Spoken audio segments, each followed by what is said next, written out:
دوستو، بزرگوں اور بھائیوں، قرآن مجید فرقان حمید میں اللہ تبارک و تعالی نے فرمایا ہے اپنے بندوں کو اپنی عبادت کی طرف توجہ دلائیے، اپنے بندوں کے دلوں میں عبادت کا شوق، ذوق اور نظریہ پیدا فرمایا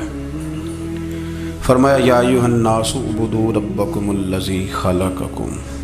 اے ایمان والو، اے لوگو،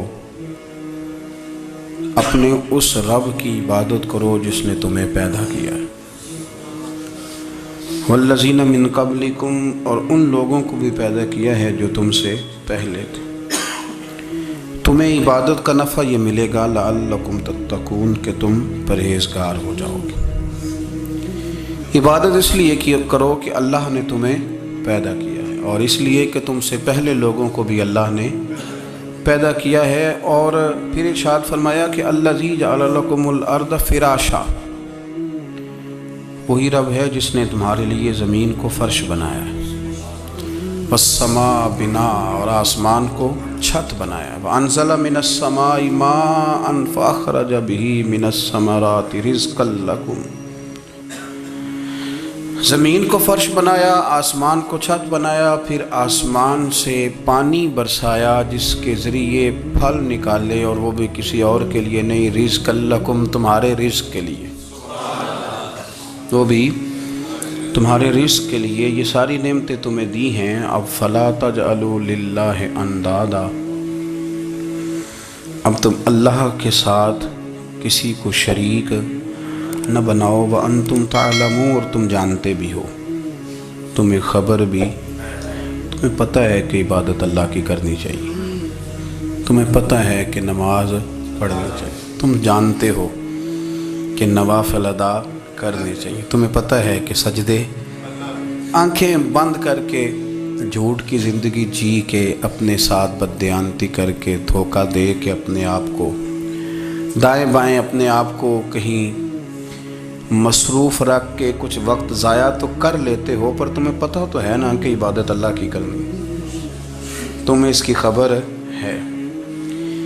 فرمایا اس رب کی، دیکھیں نا، انسان پر اگر کوئی شخص نیکی کر دیتا ہے، احسان کر دیتا ہے، تو انسان اس کے سامنے پھر گردن نہیں اٹھا سکتا، یار یہ میرے مشکل وقت کا دوست ہے، اس نے میرے ساتھ نیکی کی ہے، کبھی بھی گردن نہیں اٹھائے گا، جھکا کے رکھے گا۔ تو اگر عام کوئی نیکی کر دے تو اس کے سامنے انسان کبھی گردن نہیں اٹھاتا، تو جو رب ساری نعمتیں عطا فرمائے، جو کہے کہ تیری تخلیق میں نے کی، تجھ سے پہلوں کو بھی پیدا میں نے کیا، تیرے لیے زمین کا بچھونا بھی میں نے بچھایا، آسمان کی چھت بھی میں نے لگائی، تیرے لیے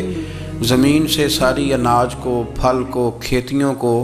نکالا بھی تیرے لیے، اب تو اس طرح کر کہ تو میری عبادت کر، تو میری بارگاہ میں جھک جا۔ بہت سارے نشے لوگوں کو لگے ہوئے ہوتے ہیں، ہر آدمی کوئی نہ کوئی نشہ کرتا ہے، کوئی دولت کا کرتا ہے، کوئی شہرت کا کرتا ہے، کوئی اپنی تعریف کا نشہ کرتا ہے، دو چار لوگوں سے تعریف سن کے مطمئن ہو جاتا ہے۔ ناراض تو نہیں ہو گیا اس جملے سے؟ آپ کرتے ہیں لوگ دولت کا نشہ بھی، یہ جب نقصان ہوتا ہے تو بندے بیمار نہیں ہو جاتے، پیسے ڈوب جاتے ہیں تو لوگ بیمار نہیں ہو جاتے، تو اس کا مطلب یہ ہوتا ہے کہ نشہ ٹوٹ گیا ہے۔ اب بہک ہوئے ہیں نا تھوڑے سے تو کانپتے ہیں، تڑپتے ہیں، پریشان، نشہ ہی اسی طرح ہی کرتا ہے نا، نہیں ملتا تو پریشان ہوتا ہے۔ یہ سارے نشے ہیں، مختلف قسم کا نشہ۔ ہم مانتے نہیں اس بات کو، تسلیم نہیں کرتے، کیونکہ تسلیم کرنا بڑا مشکل کام ہے، اس کے لیے تو بڑی ساری چیزیں جو ہیں وہ دبوچ کے اور بڑی سارے رستے پھلانگ کے آنا پڑتا ہے، تو بڑا مشکل ہے ماننا، ورنہ کرتے ہیں ہم، ہمارا مزاج ہے۔ یہ گھومنے پھرنے کا، دنیا دیکھنے کا بھی ایک نشہ ہے، یہ بہت ساری باتیں کرنے کا بھی ایک نشہ ہے، گپ شپ کا بھی ایک نشہ ہے، دو چار لوگوں کی جب تک پگڑیاں نہ کھول لیں بعض لوگوں کو نیند نہیں آتی، یہ غیبت کا، چغلی کا، بددیانتی کا، یہ بھی ایک نشہ ہے۔ اس پر ملا رومی رحمۃ اللہ نے بڑا کلام لکھا ہے، وہ کہتے ہیں مانگ کے کھانے کا بھی نشہ ہے، مانگ کے کھانے کا بھی نشہ ہے۔ وہ کہتے ہیں کہ ایک بھیک مانگنے والی خاتون تھی، تو بادشاہ کے پاس بھیک مانگنے آئی، تو بادشاہ کو پسند آ گئی، اس نے شادی کر لی۔ اب اس کو عادت تھی بھیک مانگ کے کھانے کی، تو وہ کنیزوں سے کہا کرتی تھی کہ فٹافٹ نہ روٹی لے کے آیا کرو، میں 2-3 دفعہ مانگوں تو پھر لایا کرو، کیونکہ ایک نشہ ہے نا، تو میں مانگوں 2-4 دفعہ تو پھر تو انسان بہت سارے نشے کرتا ہے، یہ مانتا نہیں، یہ موبائل، یہ فیس بک، یہ سارے نشے ہی ہیں۔ اپنی فوٹو لگا لینا، سارا دن اسی کو دیکھتے رہنا، اور بڑے بڑے سیانے بندے جو وزادار ہیں، بڑے وزادار لوگ ہیں، لیکن وہ بھی سنجیدگی کے قائل نہیں، اس طرح کے نشوں کا شکار ہیں۔ یہ سارے نشے ہیں جو ہم نے پال لیے۔ ہمارے صوفیاء، ہمارے بزرگ فرماتے ہیں کہ تم اس طرح کرو، اگر سارے نشوں سے بچنا چاہتے ہو تو سجدے کا نشہ شروع کرو، سجدے کا نشہ شروع کرو۔ یہ نا اقبال کہتے ہیں عطار ہو، رومی ہو، رازی، آپ بات کو سمجھیں، عطار ہو، رومی ہو، رازی ہو، غزالی ہو، کچھ ہاتھ نہیں آتا بے آہ سحرگاہی۔ کہتے بہت بڑا صوفی ہو جیسے فرید الدین عطار تھے، بہت بڑا تصوف کا امام ہو جیسے امام غزالی تھے، بہت بڑا تفسیر کا استاد ہو جیسے امام رازی ہو، عطار ہو، رومی ہو، رازی ہو، غزالی ہو، پر کچھ ہاتھ نہیں آتا بے آہ سحرگاہی۔ اگر سویرے اٹھ کے روتا نہیں نا اللہ کی بارگاہ میں، اگر تہجد نہیں نہ پڑھتا تو کچھ ہاتھ نہیں آتا بے آہ سحرگاہی، پھر اس کو کوئی چیز نصیب۔ میری بات کی سمجھ آ رہی ہے آپ حضرات؟ جب تک آپ سویرے نہیں اٹھتے، آپ اللہ اللہ نہیں کرتے، آپ کو نوافل کا چسکا نہیں، عبادت کا مزہ نہیں، فرمایا میری عبادت کرو، یہ شوق پیدا کرو، میں نے تمہیں پیدا کیا ہے۔